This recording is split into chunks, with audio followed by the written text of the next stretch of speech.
Sains yang kamu percayai seumur hidupmu mungkin tidak pernah benar, ini bukan teori konspirasi, tapi baru saja diakui oleh dunia sains. Bandal spirits, sebuah fosil dari 66 juta tahun yang lalu, menyimpan sesuatu yang seharusnya tidak ada. Hemoglobin yang utuh, mosasaur dan ekor hiu berikutnya, N. Caeciliaration. Tahukah kamu tentang mosasaurus? Di Jurassic World, monster yang menelan T-Rex dalam satu gigitan, Carter Beard, monster yang menelan T-Rex dalam satu gigitan.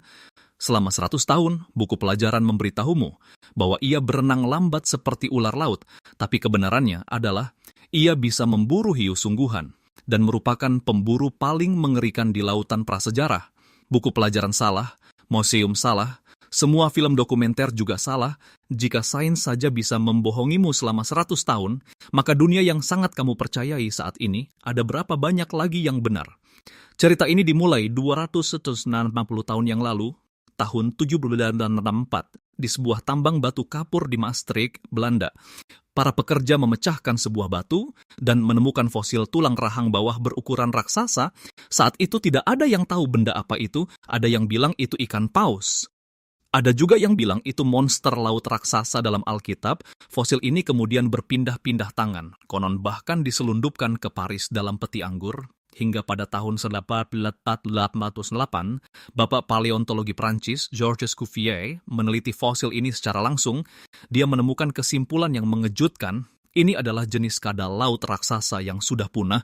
Makhluk seperti ini belum pernah terlihat di bumi. Para ilmuwan menamainya Mosasaurus, yang berarti kadal dari sungai Meuse. Tapi masalahnya, karena ini adalah kadal, lalu bagaimana caranya berenang? Para ilmuwan mempelajari tulang belakang Mosasaurus dan menemukan kesamaan yang luar biasa dengan kadal monitor besar dan ular modern. Setiap ruas tulang belakang terhubung oleh sendi peluru terlihat sangat fleksibel, seperti untayan manik-manik, sehingga semua orang mencapai satu kesimpulan.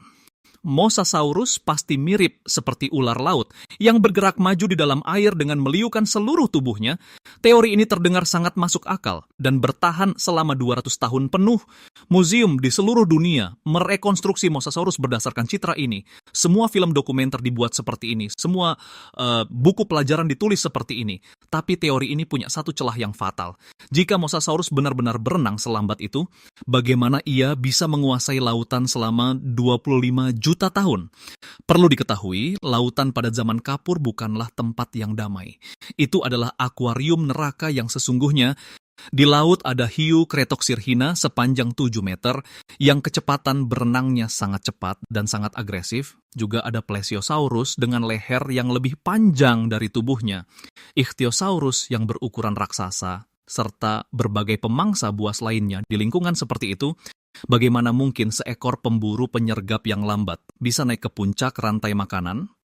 Yang lebih aneh lagi, ahli paleontologi pada fosil hiu dan penyu menemukan bekas gigitan Mosasaurus. Tahukah kamu seberapa cepat hiu berenang? Kecepatannya bisa mencapai lebih dari 40 km per jam. Meskipun penyu terlihat lambat, tapi di dalam air ia bisa melesat dengan cepat untuk melarikan diri. Seekor kadal besar yang meliuk-liuk seperti ular laut, bagaimana mungkin bisa mengejar mangsa yang sangat cepat ini? Kontradiksi ini telah membingungkan dunia paleontologi selama 200 tahun. Tidak ada yang bisa memberikan penjelasan masuk akal. Hingga pada tahun 2008, di sebuah tambang dekat Amman, ibu kota Yordania, para pekerja membelah sebuah batu kapur yang di dalamnya terdapat sebuah fosil yang terawetkan dengan sangat baik. Mereka menganggap benda ini cukup langka, lalu mengirimkannya ke Museum Sejarah Alam Sungai Abadi setempat. Fosil ini terbaring diam di museum selama 3 tahun, tanpa ada seorang pun yang menyadari keistimewaannya. Pada tahun 2011, ahli paleontologi dari Universitas Lund, Swedia, Johan Lindgren berkunjung ke museum ini. Ketika dia melihat fosil ini, dia pun seketika tercengang karena dia melihat sesuatu yang seharusnya tidak ada. Pada fosil ini, tidak hanya ada tulang, tetapi juga ada garis bentuk jaringan lunak yang jelas. Tekstur kulit, susunan sisik, bahkan bentuk siripnya pun tetap terawetkan. Tingkat pengawetan seperti ini hampir mustahil terjadi dalam dunia paleontologi. Dalam kondisi normal, dalam beberapa hari setelah makhluk hidup mati, jaringan lunaknya akan habis terurai oleh bakteri, hanya menyisakan tulang. Hanya dalam kondisi yang sangat langka, terkubur dengan cepat, lingkungan yang sepenuhnya tanpa oksigen, dan komposisi mineral yang khusus, barulah jaringan lunak bisa terawetkan melalui mineralisasi. Peluangnya mungkin cuma 1:1.000.000 atau bahkan lebih kecil dari itu. Namun yang benar-benar membuat Lindgren terkejut bukanlah jaringan lunak itu sendiri, melainkan bentuk ekornya. Selama 200 tahun, semua buku pelajaran, gambar rekonstruksi museum, dan film dokumenter selalu menggambarkan ekor Mosasaurus dengan bentuk memanjang, makin ke ujung, makin kecil seperti ular. Tapi fosil ini dengan jelas menunjukkan, di ujung ekor Mosasaurus terdapat sirip ekor ganda yang sangat besar. Bagian atasnya kecil, sedangkan bagian bawahnya besar, bentuknya persis seperti ekor hiu yang terbalik. Tulang belakangnya melengkung ke bawah di bagian ujung untuk menopang sirip ekor berdaging yang besar ini. Ini bukan ekor kadal, ini adalah alat pendorong bawah air yang sangat efisien. Lindgren dan timnya menghabiskan waktu 2 tahun untuk menganalisis fosil ini. Pada tahun 2013, mereka di jurnal akademik ternama mempublikasikan hasil penelitiannya dalam Nature Communications. Kesimpulan makalah itu cuma 1 kalimat, cara berenang Mosasaurus hampir sama persis dengan hiu pelagis modern. Apa artinya ini? Efisiensi berenang hiu modern adalah salah satu yang tertinggi di alam. Mereka tidak perlu meliukan seluruh tubuhnya, hanya perlu mengibaskan sirip ekornya dengan cepat untuk menghasilkan daya dorong yang kuat. Metode dorongan ini memiliki satu keuntungan besar. Semua energi difokuskan pada satu titik keluaran, bukan terbuang sia-sia melintasi sepanjang tubuh. Ibaratnya, seperti mendayung perahu, efisiensinya rendah, pelan, dan bikin sangat lelah. Sedangkan dorongan sirip ekor itu seperti baling-baling, efisien, cepat, dan hemat tenaga. Mosasaurus bukanlah ular laut raksasa, melainkan sebuah kapal selam biologis berbalut kulit kadal. Yang lebih gila lagi, desain sirip ekor seperti ini setidaknya berevolusi mandiri 3 kali dalam sejarah bumi. Hiu memilikinya, Ichthyosaurus memilikinya, dan Mosasaurus juga. 3 jenis makhluk yang sama sekali berbeda, di zaman yang sama sekali berbeda, berevolusi dengan sistem pendorong yang nyaris sama persis. Ini membuktikan apa? Membuktikan bahwa ini adalah solusi paling optimal yang ditemukan alam setelah ratusan juta tahun bereksperimen. Dan Mosasaurus telah menguasai solusi ini dengan sempurna. Dengan sistem pendorong ini, Mosasaurus bukan lagi predator penyergap, melainkan pembunuh yang aktif mengejar mangsanya. Ia bisa mengejar mangsa apapun, termasuk target yang dulunya dianggap terlalu cepat untuk ditangkap. Bukti fosil menegaskan hal ini. Para ilmuwan menemukan di dalam perut anggota keluarga Mosasaurus yang paling ganas, yaitu fosil perut Tylosaurus, sisa-sisa hiu, tulang Plesiosaurus, dan kepingan cangkang penyu, bahkan Mosasaurus jenis lain yang berukuran lebih kecil. Benar, mereka bahkan memakan spesiesnya sendiri. Di dalam perut sebuah fosil Mosasaurus ditemukan seekor ikan yang ukurannya lebih besar dari kepalanya sendiri. Ini berarti Mosasaurus mampu mencabik-cabik mangsa besar lalu menelannya. Rahang bawahnya bisa lepas bersendi seperti ular, terbuka hingga sudut yang luar biasa lebar. Giginya ada 2 baris luar untuk mencengkeram mangsa, baris dalam bertindak seperti ban berjalan yang mendorong mangsa ke tenggorokan. Dengan menganalisis isotop karbon pada gigi Mosasaurus, ilmuwan berhasil merekonstruksi jangkauan perburuan mereka. Hasilnya menunjukkan bahwa Mosasaurus purba memang hanya beraktivitas di laut dangkal, bertahan hidup dengan menyergap mangsa yang lambat. Tapi Mosasaurus tingkat lanjut yang kemudian mengembangkan sirip ekor, jangkauan berburunya meluas hingga ke seluruh lautan lepas. Mereka bukan lagi kadal malas yang menunggu mangsa datang di pesisir. Mereka menjadi predator puncak yang menguasai seluruh lautan. Mosasaurus hoffmanni yang terbesar panjangnya bisa mencapai 17 meter dengan berat lebih dari 10 ton, lebih besar dari paus orca modern. Seorang ahli paleontologi mendeskripsikannya seperti ini. Bayangkan, gabungkan semua karakteristik komodo, hiu putih besar, Tyrannosaurus rex, dan paus orca menjadi satu. Itulah Mosasaurus. Pada tahun 2022, ilmuwan menemukan fosil Mosasaurus spesies baru di Maroko.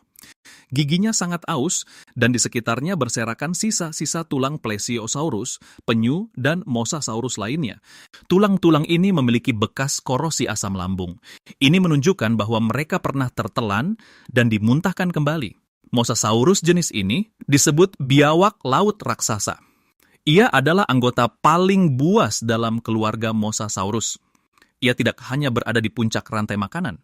Ia adalah makhluk yang khusus memangsa predator puncak lainnya. Makhluk semacam ini menguasai lautan bumi selama 25 juta tahun. Kemudian, 66 juta tahun yang lalu, sebuah asteroid berdiameter 10 km menabrak bumi. Mosasaurus beserta dinosaurus pun musnah selamanya. Namun mereka meninggalkan rahasia yang mengejutkan, tersembunyi dalam fosil dan menanti kita selama 66 juta tahun. Hingga tahun 2013, saat fosil di Yordania itu dibuka, spektrometri, kita akhirnya melihat kebenarannya. Selama 100 tahun, gambaran kita salah, pemikiran kita salah, dan penjelasan kita juga salah. Kita mengira Mosasaurus adalah ular laut yang canggung, padahal sebenarnya ia adalah hiu super di lautan. Kita mengira ia adalah pemburu yang menyergap, padahal ia adalah pembunuh mematikan yang aktif mengejar mangsanya. Ini membuatku tak bisa menahan diri untuk bertanya, jika hal yang telah diteliti sains selama 200 tahun saja bisa salah sejauh ini, lalu seberapa banyak fakta sains lain yang sangat kita percayai saat ini, yang sebenarnya hanyalah kesalahpahaman yang belum terungkap? Mungkin di sudut sebuah museum, di dalam sebuah batu yang belum dibelah, tersembunyi kebenaran berikutnya yang akan mengubah segalanya. Kita hanya belum menemukannya saja. Kamu tidak seharusnya ada, ini bukan filosofi. Ini adalah kesimpulan paleontologi. 5 juta tahun yang lalu, bumi memiliki ekosistem yang sempurna. Hiu sepanjang 18 meter menguasai lautan. Burung raksasa setinggi 2,8 meter menguasai daratan. Tikus yang lebih tinggi dari manusia, dan rakun yang lebih besar dari beruang hitam. Semuanya tertata rapi, hanya saja tidak ada tempat untuk manusia.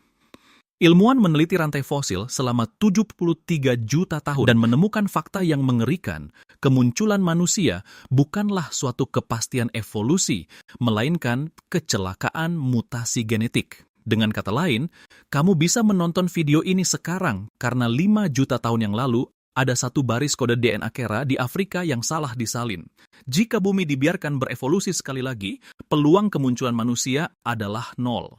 Hari ini, aku akan membawamu kembali ke dunia itu untuk menemui penguasa bumi yang sebenarnya. Era itu disebut Pliocene, sekitar 5,3 hingga 2,5 juta tahun yang lalu. Pada saat itu, suhu bumi 2-3 derajat lebih panas dari sekarang. Permukaan laut 25 meter lebih tinggi dari hari ini. Tempat tinggalmu saat ini, kemungkinan besar dulunya masih berada di dasar laut. Namun yang paling mengerikan bukanlah iklim, melainkan makhluk hidupnya. Kita mulai dari lautan dulu, karena ada monster yang tinggal di lautan. Kamu mungkin pernah mendengar namanya, yaitu Megalodon. Namun kamu pasti tidak tahu seberapa menakutkannya monster ini. Hiu predator terbesar di bumi saat ini adalah hiu putih besar. Panjang tubuhnya 6 meter, dan itu sudah menjadi mimpi buruk bagi manusia. Namun Megalodon memiliki panjang 18 meter, tepat 3 kali lipatnya. Saat kamu berdiri di depannya, bagaikan sebutir beras di depan seekor ular. Saat ia membuka mulutnya, diameternya lebih dari 2 meter. Sebuah mobil kecil bisa langsung melaju ke dalamnya. Sedangkan gigi-giginya, setiap giginya, lebih besar dari telapak tanganmu. Tepinya memiliki gerigi tajam yang mirip dengan mata gergaji. Ilmuwan telah mengukur kekuatan gigitan Megalodon, yaitu 18 ton. Apa maksudnya? Kekuatan gigitan T-Rex adalah 6 ton, Megalodon adalah 3 kali lipatnya. Sekali gigit, tulang ikan paus pun bisa hancur. Benar, makanan utama Megalodon adalah ikan paus. Selain itu, cara ia berburu sangat cerdas. Paleontolog menganalisis ratusan fosil paus yang pernah diserang Megalodon dan menemukan sebuah pola. Megalodon tidak pernah menyerang dari depan. Ia akan melesat dengan kecepatan tinggi dari bawah mangsa, dan secara khusus menyerang bagian perut dan sirip paus. Satu serangan untuk melumpuhkan mangsanya agar tidak bisa berenang, lalu ia akan menyantapnya perlahan-lahan. Di garis pantai Peru dan Amerika Serikat, ilmuwan menggali sejumlah besar kerangka paus. Semuanya dipenuhi bekas gigitan Megalodon. Beberapa tulang belakang bahkan terputus menjadi 2 karena gigitan. Namun yang paling mengejutkan para ilmuwan adalah perilaku mengasuh anak pada Megalodon. Di area perairan dangkal di Panama dan Maryland, arkeolog menemukan banyak fosil gigi bayi Megalodon. Apa yang ditunjukkan oleh hal ini? Ini menunjukkan bahwa induk Megalodon akan mencari area perairan dangkal yang aman dan melahirkan anak-anaknya di sana. Di sana terdapat hutan rumput laut yang lebat, bisa untuk bersembunyi dari predator laut dalam lainnya, menunggu hiu kecil tumbuh besar, lalu berenang ke lautan lepas. Menjadi penguasa generasi baru, pembunuh dari 18 juta tahun yang lalu sudah memiliki perilaku sosial yang lengkap. Namun Megalodon bukanlah satu-satunya raja di lautan. Ia memiliki satu lawan yang sama mengerikannya, bahkan lebih gila. Paus Leviathan, nama ini berasal dari monster laut dalam Alkitab. Para ilmuwan memberinya nama ini, bukan agar terdengar bagus, tapi karena ia benar-benar seperti monster. Paus Leviathan adalah jenis paus sperma predator raksasa. Panjang tubuhnya 17 meter, hampir sama besarnya dengan Megalodon, namun senjatanya lebih menakutkan. Paus sperma modern hanya memiliki gigi di rahang bawah, terutama digunakan untuk menangkap cumi-cumi. Namun Paus Leviathan berbeda, rahang atas dan bawahnya dipenuhi gigi raksasa. Salah satu giginya yang terpanjang melebihi 3,6 cm, lebih panjang dari lengan bawahmu. Ini bukan mulut untuk memakan cumi-cumi, ini mulut pemakan paus. Tahun 2008 Reddit, Lambert, Bianucci, and Betty, 2014, ahli paleontologi menemukan tengkorak lengkap paus Leviathan di Peru. Hasil penelitiannya membuat semua orang terkesiap. TTI 2014, Paus Leviathan dan Megalodon sangat mungkin bersaing secara langsung. Mereka merebut mangsa yang sama, saling membunuh di perairan yang sama. Hiu raksasa 18 meter melawan paus raksasa 17 meter. Ini adalah versi prasejarah Godzilla melawan Kong. Siapa yang menang? Tidak ada yang tahu, karena beberapa juta tahun kemudian, mereka semua punah. Selesai membahas lautan, mari kita naik ke darat. Situasi di darat jauh lebih gila daripada di laut. Kita pergi ke Amerika Selatan dulu. Itu adalah benua yang terisolasi dari dunia selama puluhan juta tahun, hingga tanah genting Panama terbentuk 3 juta tahun yang lalu. Barulah Amerika Selatan dan Amerika Utara terhubung. Sebelum itu, di sana seperti sebuah laboratorium tertutup, mengevolusikan sekumpulan monster yang sama sekali tidak ada di bagian bumi manapun. Pertama adalah burung teror. Kamu mungkin merasa burung tidak ada menakutkannya, tapi burung teror berbeda. Ia berdiri setinggi 2,8 meter dengan berat lebih dari 100 kg, adalah predator puncak di daratan Amerika Selatan saat itu. Kamu tidak salah dengar, bukan harimau, bukan singa, melainkan seekor burung. Sayap burung teror telah menyusut sepenuhnya. Ia tidak bisa terbang, namun ia sama sekali tidak perlu terbang. Ia memiliki sepasang kaki yang sangat kuat.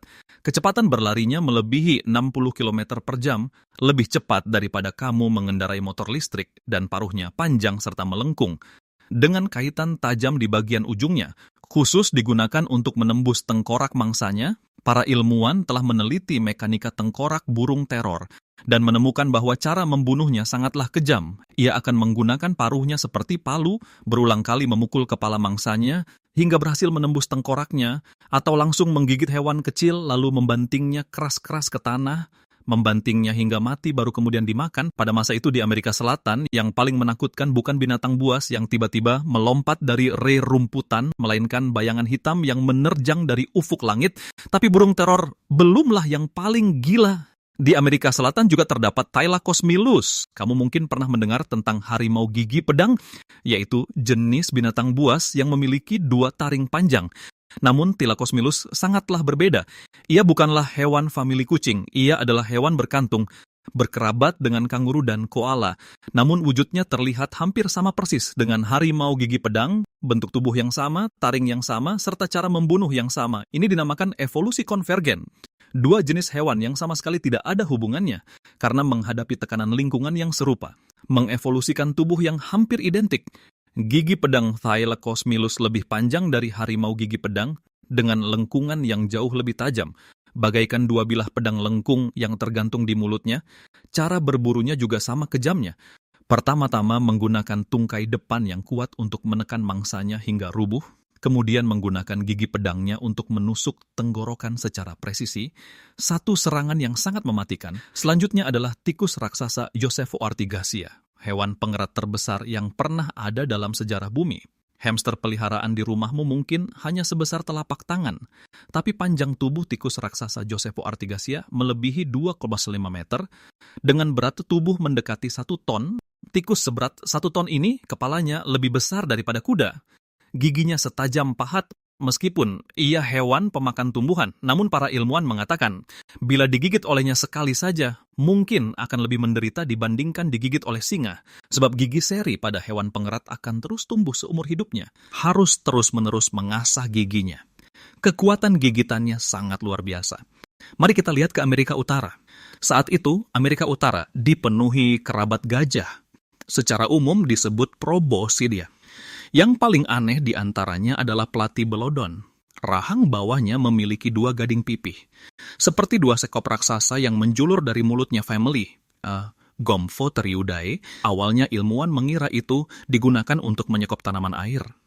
Belakangan diketahui bahwa itu mungkin untuk menyekop salju atau mengelupas kulit kayu. Ya, bagaimanapun juga, bentuknya ini cukup untuk membuatmu bermimpi buruk sebulan. Ada juga mastodon. Hewan ini bertahan hidup hingga 10.000 tahun yang lalu sebelum punah dan sempat hidup berdampingan sebentar dengan manusia. Dalam legenda penduduk asli Amerika Utara, ada monster berbulu raksasa yang kemungkinan besar adalah hewan ini. Namun, nasib mastodon sangat tragis. Ketika manusia memasuki Amerika Utara melalui jembatan darat Bering, mereka membawa tombak dan api. Arkeolog menemukan banyak bekas sayatan manusia pada tulang mastodon. Hewan-hewan raksasa ini diburu oleh nenek moyang kita. Ada satu hewan lagi di Amerika Utara yang lebih konyol, disebut gopher, bertanduk, sejenis hewan pengerat penggali lubang. Di wajahnya ada 2 tanduk, tanduk seperti badak, tumbuh di wajah seekor tikus. Sampai sekarang, para ilmuwan belum sepenuhnya paham apa fungsi tanduk tersebut. Ada yang bilang untuk bertarung, ada yang bilang untuk melindungi wajah saat menggali, ada juga yang bilang itu murni untuk menarik perhatian lawan jenis. Tapi terlepas dari itu, ini membuktikan satu hal, di bumi tanpa manusia, evolusi bisa bermain sesuka hati. Mari kita beralih ke Asia. Anak benua India pada zaman itu adalah salah satu wilayah yang paling kaya spesies. Ada hewan yang bernama Siphatherium. Ia adalah kerabat jerapah, tapi lehernya tidak begitu panjang, tubuhnya lebih kekar, dan kepalanya bertanduk. Saat berdiri, tinggi bahunya lebih dari 3 meter. Ia adalah salah satu herbivora terbesar di Asia saat itu. Yang paling luar biasa adalah Siphatherium hidup sampai zaman Pleistosen. Pernah hidup berdampingan dengan nenek moyang manusia, Homo erectus. Bukti arkeologis menunjukkan bahwa Homo erectus pernah berburu Siphatherium. Nenek moyang kita pernah menjadikan hewan raksasa setinggi 3 meter ini sebagai makan malam. Di Asia juga ada musang raksasa, namanya Vishnu onyx. Musang modern adalah hewan kecil seperti musang luwak. Namun Vishnu onyx bisa tumbuh sebesar serigala. Ia adalah omnivora, bisa berburu maupun memakan bangkai. Ceruk ekologisnya mirip dengan beruang. Di zaman itu, musang pun bisa menjadi predator, hal yang sama sekali tak terbayangkan saat ini. Lalu ada kura-kura raksasa. Di perbatasan India dan Pakistan, pernah hidup kura-kura darat terbesar di bumi, yang disebut Megalocelis. Individu terbesarnya memiliki panjang tempurung lebih dari 2 meter. Beratnya mungkin mendekati 1 ton. Kura-kura seberat 1 ton tentu saja merayap sangat lambat. Tapi ia sama sekali tidak perlu berlari, karena pada zaman itu, tidak ada yang bisa menembus tempurungnya 2007. Sampai di sini, kamu mungkin menyadari satu pola. Bumi sebelum kemunculan manusia, baik di darat maupun di laut, penguasanya adalah hewan-hewan raksasa. Ini bukanlah sebuah kebetulan. Dalam ekologi, ada konsep yang disebut aturan Cope, yang artinya di bawah seleksi alam, ukuran tubuh hewan akan semakin besar. Karena semakin besar akan semakin aman, semakin sedikit pula predator yang bisa memangsamu. Jadi di zaman tanpa campur tangan manusia, tren evolusi adalah tumbuh menjadi besar.